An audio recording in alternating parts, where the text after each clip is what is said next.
Myanmar की सेना का बड़ा एक्शन देखने को मिला है। सुखोई 30 फाइटर जेट मिलते ही एक्शन में है। म्यांमार का अराकान आर्मी पर बड़ा हमला है। म्यांमार के हमले में 40 लोगों की मौत की खबर है। रखाइन प्रांत के एक गांव पर हमला किया है। म्यांमार के हमले में रखाइन में भारी तबाही देखने को मिली है। ये बड़ी खबर निकलकर सामने आई है। अराकान आर्मी के हमले से जूझ रही म्यांमार की सेना रूस से सुखोई 30 फाइटर जेट मिलते ही एक्शन में आ गई है और म्यांमार की सेना ने अराकान आर्मी पर बड़ा हवाई हमला बोलते हुए कम से कम 40 लोगों को मार गिराया है। बताया जा रहा है कि म्यांमार की सेना ने बांग्लादेश से लगते पश्चिमी रखाइन प्रांत के एक गांव में हमला किया है। मीडिया रिपोर्ट्स के मुताबिक अराकान आर्मी और म्यांमार की सेना के बीच रखाइन प्रांत पर कब्जे के लिए भीषण लड़ाई चल रही है और अराकान आर्मी ने रखाइन प्रांत के ज्यादातर हिस्से पे कब्जा कर लिया है, लेकिन अभी भी राजधानी सितवे पर सेना का ही कब्जा बना हुआ है। अराकान आर्मी ने बांग्लादेश से सटते पूरे बॉर्डर को अपने कब्जे में ले लिया है। भारतीय सीमा से सटते इलाके पर भी अराकान आर्मी का कब्जा हो गया है। ये बड़ी खबर जो निकलकर सामने आई है और म्यांमार के हमले में 40 लोगों के मारे जाने की खबर ये निकलकर सामने आ रही है। बड़ी खबर है इस बीच जो सामने आ रही है। म्यांमार के हमले में 40 लोगों की मौत हुई है। इस बीच हमारे सहयोगी रैनिक दत्ता जुड़ गए हैं, उनका रुख करेंगे सीधे अधिक जानकारियों के लिए। रैनिक, जिस तरीके से म्यांमार के हमले में 40 लोगों की मौत हुई है, किस तरीके से लगातार ये हमले एक दूसरे पर जारी हैं, क्या स्थितियां फिलहाल बनी हुई हैं बॉर्डर पर? देखिए, रखाइन स्टेट को लेकर अराकान आर्मी और म्यांमार दोनों के बीच में जो जंग छिड़ चुका है, क्योंकि कुछ दिन पहले भी दिखा गया था कि अराकान आर्मी की तरफ से रखाइन स्टेट को दखल ले लिया गया था। रखाइन स्टेट का जो 18 जगह के अंदर में करीब 15 जगह में कब्जा बना लिए थे अराकान आर्मी। अभी उस अराकान आर्मी के ऊपर ही म्यांमार की तरफ से हमला बोला गया है, एयर स्ट्राइक किया गया है। जैसे कि सुखोई 30 जो कि रूस विमान है, उस सुखोई 30 मिलते ही म्यांमार की तरफ से ये सुखोई 30 का इस्तेमाल करते हुए ये एयर स्ट्राइक किया गया है, जिसमें अभी तक जो खबर मिल रहा है कि 40 के ऊपर अराकान आर्मी के जो जवान उनका मौत होने का जो वो खबर सामने आ रहा है। दूसरी तरफ अगर देखा जाए तो रखाइन स्टेट के ऊपर अराकान आर्मी का नजर बहुत दिन से ही था और अराकान आर्मी ये रखाइन स्टेट को कब्जा करने का जो कोशिश वो बहुत दिन पहले से कर रहे थे। ठीक उसी टाइम पर बांग्लादेश का जो बॉर्डर लगा हुआ जो रखाइन स्टेट है, उस रखाइन स्टेट के ऊपर अराकान आर्मी का जो कब्जा करने का जो कोशिश अराकान आर्मी की तरफ से किया गया था, जिसमें म्यांमार के साथ बहुत सारे बहुत बार टसल भी देखने को मिला था। और कुछ दिन पहले भी रखाइन स्टेट में अराकान आर्मी की तरफ से एकदम फोर्सफुली जिस तरीके से 18 जगह के अंदर 15 जगह को खुद का कब्जे में ले लिया गया था, उसके बाद अराकान आर्मी की तरफ से स्टेटमेंट दिया गया था कि बाकी जो 3 जगह वो भी जल्द से जल्द वो लोग कब्जे में ले लेंगे। ठीक उसी टाइम पर म्यांमार की तरफ से अभी अराकान आर्मी को जवाब दिया जा रहा है और जवाब के बेसिस पर अराकान आर्मी के ऊपर अभी म्यांमार की तरफ से बोल सकते हैं एयर स्ट्राइक किया जा सकता है और एयर स्ट्राइक की वजह से ही 40 लोगों का अभी तक मौत हो चुका है।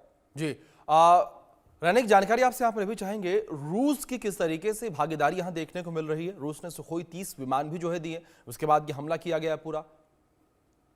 हाँ, देखिए, एकदम म्यांमार के पास अराकान आर्मी के साथ एकदम टसल में जाने के लिए कोई टेक्नोलॉजी नहीं था। वो सपोर्ट ही अभी रशिया की तरफ से दिया गया है। रशियन जो विमान है, जो high technology fighter jet Sukhoi 30, वो सुखोई 30 को म्यांमार को दिया गया है और ये सुखोई 30 का इस्तेमाल ही ये एयर स्ट्राइक में म्यांमार की तरफ से किया गया है। अराकान आर्मी के ऊपर रखाइन स्टेट में जो हमले का घटना घटा है म्यांमार की तरफ से, म्यांमार आर्मी की तरफ से जो हमला किया गया है, इस अटैक में सुखोई 30 का इस्तेमाल किया गया है और सुखोई 30 का इस्तेमाल की वजह से रखाइन स्टेट में अराकान आर्मी का जो प्रभाव वो कमते हुए नजर आ रहा है। तो एकदम साफ है कि रशिया का जो सपोर्ट, रूस का जो सपोर्ट वो अभी म्यांमार को मिल रहा है और इसी वजह से म्यांमार अराकान आर्मी के ऊपर भारी होते हुए साबित हो रहा है। रनिक, क्या 2021 में जो आंग सान सूची की सरकार थी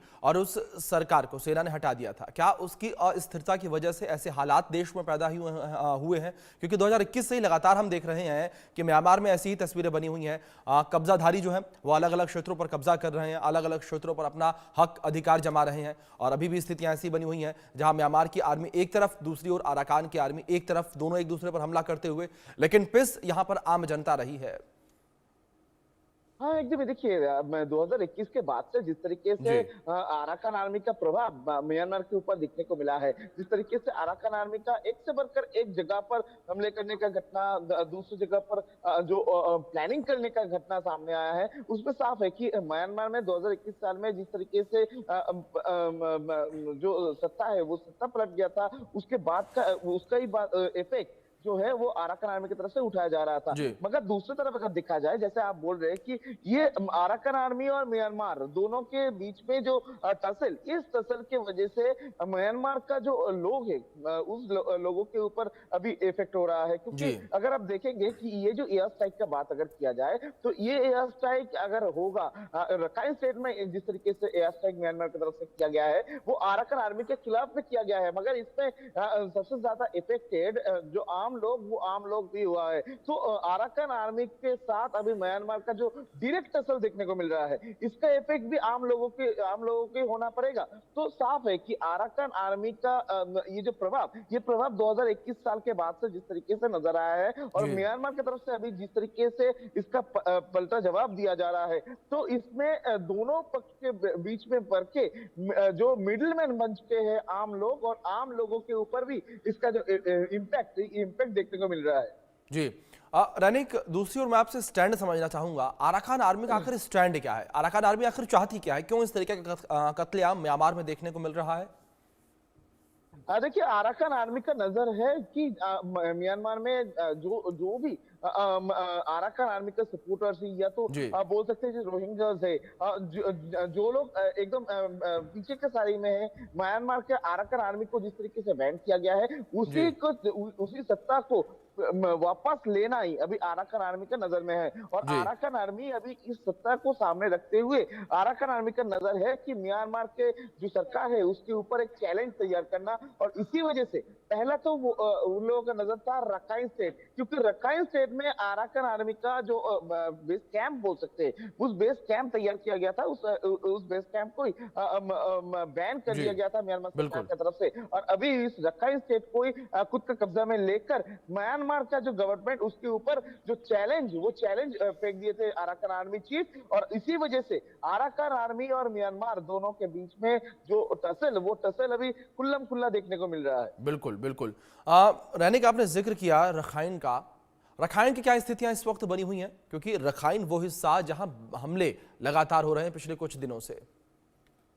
देखिए, रखाइन का अभी स्थिति अगर बताया जाए तो रखाइन में जो 18 जगह है, रखाइन स्टेट का जो 18 जगह है, उस 18 जगह के अंदर में 15 जगह में अभी तक कब्जा बना लिया है अराकान आर्मी। और अराकान आर्मी का ये 15 जगह में कब्जा बना लेने की वजह से 3 और जो जगह, जिस 3 जगह के अंदर में भारत का सीमा भी आता है, भारत के साथ जो रखाइन का स्टेट का जो सीमा भी आता है। दूसरी तरफ अगर देखा जाए तो सिक्किम के साथ भी एक बॉर्डर लाइन शेयर किया जा रहा है। ये 3 जगह को छोड़कर बाकी जो 15 जगह, इस 15 जगह में अभी अराकान आर्मी की तरफ से कब्जा बना लिया गया है। मगर दूसरी तरफ अगर देखा जाए तो ये रखाइन स्टेट का ये जो 15 जगह, इसको फिर से खुद हिरासत में लेने का कोशिश अभी म्यांमार की तरफ से किया जा रहा है। और इसी वजह से एयर स्ट्राइक भी म्यांमार की तरफ से किया गया है, जिसमें 40 लोगों का जो मौत होने का खबर वो सामने आ रहा है। बिल्कुल बिल्कुल रैनिक, जो स्थितियां इस वक्त बनी हुई हैं अराकान आर्मी और म्यांमार की आर्मी के बीच, उस पर आप लगातार नजर बनाए रखें। फिलहाल बहुत शुक्रिया आपका जुड़ने के लिए और तमाम जानकारियों के लिए रैनिक।